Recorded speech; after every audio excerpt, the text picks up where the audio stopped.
Welcome back to today's Explainer. Our goal right now is to build a truly wholesome, complete understanding of a topic that, honestly, most of us have pretty strong feelings about, but rarely actually understand.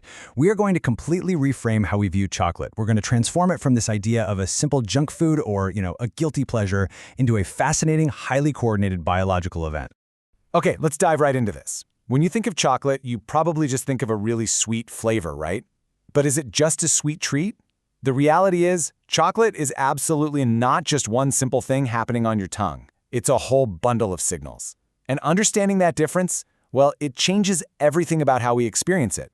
Chocolate is what we call a physiological package. It isn't just one isolated effect. It's a completely coordinated chemical event. Think of it like walking into a bustling, busy outdoor market.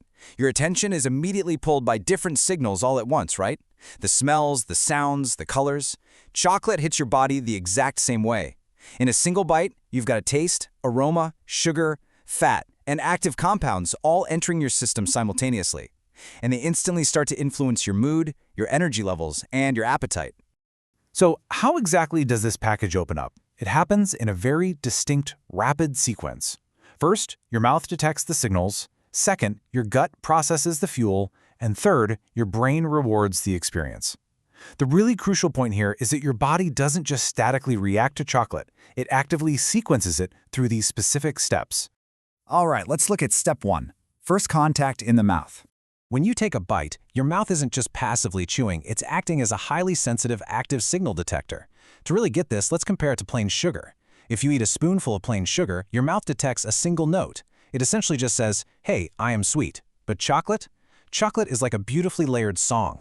As it melts and coats your tongue, your mouth detects sweetness, sure, but also richness, an intense aroma, a creamy melting texture, and even a little hint of bitterness. Your brain experiences food as a pattern, and the rich layered song of chocolate just feels incredibly vivid and complete compared to that one single note of sugar. It's a song our brains basically want on repeat. And that layered song triggers something pretty amazing. The body often prepares before the food is even fully absorbed. This is a huge foundational first principles idea in biology. Once your mouth detects this rich, rewarding sensory pattern, it does not wait. Your brain immediately starts preparing your digestive system and adjusting your appetite, essentially shifting your body from perception mode right into handling mode before you even swallow. Which brings us to step 2. Sugar, fat, and fuel. So down in the digestive system, chocolate is treated as fuel, but it's a dual fuel system. Chocolate typically packs both sugar, which is your fast fuel, and fat, which is your slow fuel. Think of the sugar as the spark. It gives you that really fast burst of energy. The fat is the log beside it. It takes a bit longer to access, but it keeps the fire burning. And because chocolate delivers both that quick spark and the slow-burning log, it feels uniquely, deeply satisfying to your body. But wait, it's not just about calories. Chocolate also contains these active cocoa compounds. Think of these compounds literally like tiny keys that perfectly fit into specific locks inside your body's systems.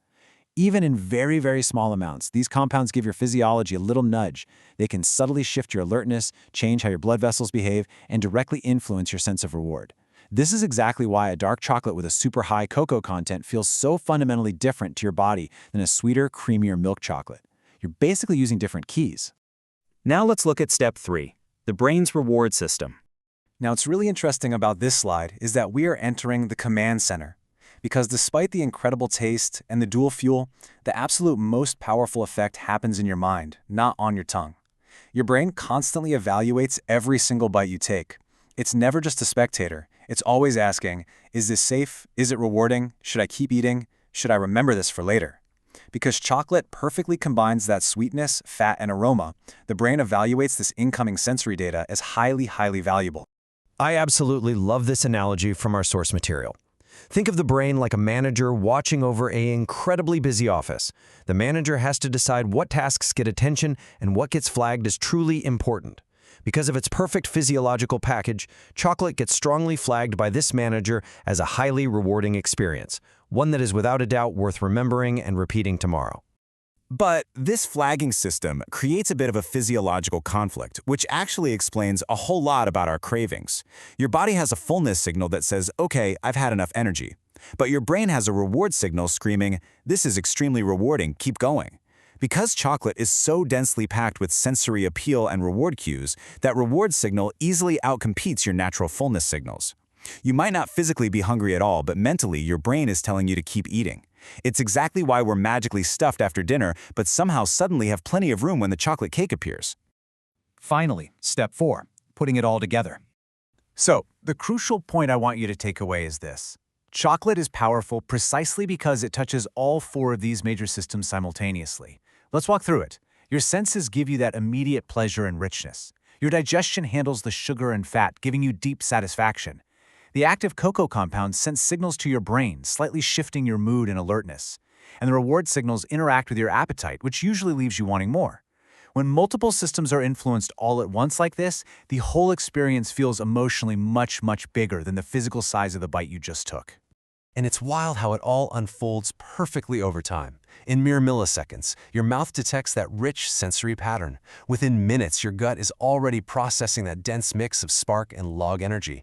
And for hours afterward, your brain is assigning value, slightly shifting your mood, and cementing the memory of that reward. That right there is how the physiological package opens up.